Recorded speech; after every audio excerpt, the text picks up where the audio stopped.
Okay, so I meant to do this earlier, but that's okay. So let go of the shame, but hold on to the fear of the Lord. So I was explaining about the Israelites and how they complained a lot, in the wilderness, and they still had bondage in their hearts. They were still in bondage to Egypt. Ooh, 9/11 emergency. Been saying 9/11 like bananas. But anyways, where am I going with this? So the number that I got that I had looked up, I can't remember the number now, but it meant shame, but it also meant reverence. And that coupled with the other number that the Lord gave me about Egypt. So basically, the Israelites, what did they need?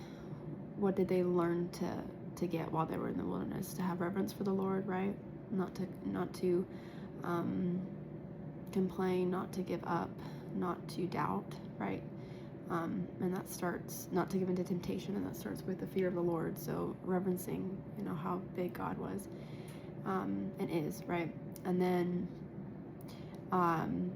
letting go of the shame from their past, right? So when they finally entered the promised land again, they needed to have the confidence that, God really did love them, and God really did have their back, and God really did want them to prosper and to be in the promised land, right? And when you're facing those kind of giants, you really have to trust God, but like, knowing how small you are, like, why would a God so big, care so much for you? So that's where that trust is also trusting in his love for you, right? But if you know from where you've been, it's hard to have that. So that comes again, that bondage, because love covers a multitude of sins, and love also heals.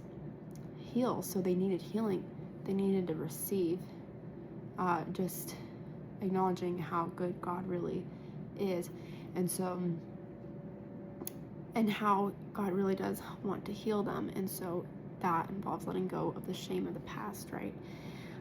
But sometimes if we don't feel shame for the things that we do, right, that we don't feel any guilt, right, that's not good. And so God will correct us. And so God had to correct the Israelites so much in the wilderness. And it was for their own good, but it was ridiculous, right? So much correction. And that's what made them go in circles. But eventually they did make it in the promised land. Eventually their children made it. So it wasn't for nothing, but we can delay our own lives, right? And waste years going in circles. We don't want to do that.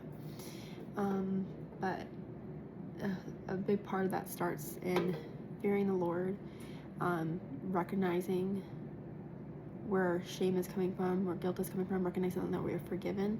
And if we are still in stuff, we just need to repent and ask for forgiveness, and we can receive that freely. So that's really that simple. It's good news. It's really great news. So receive it while you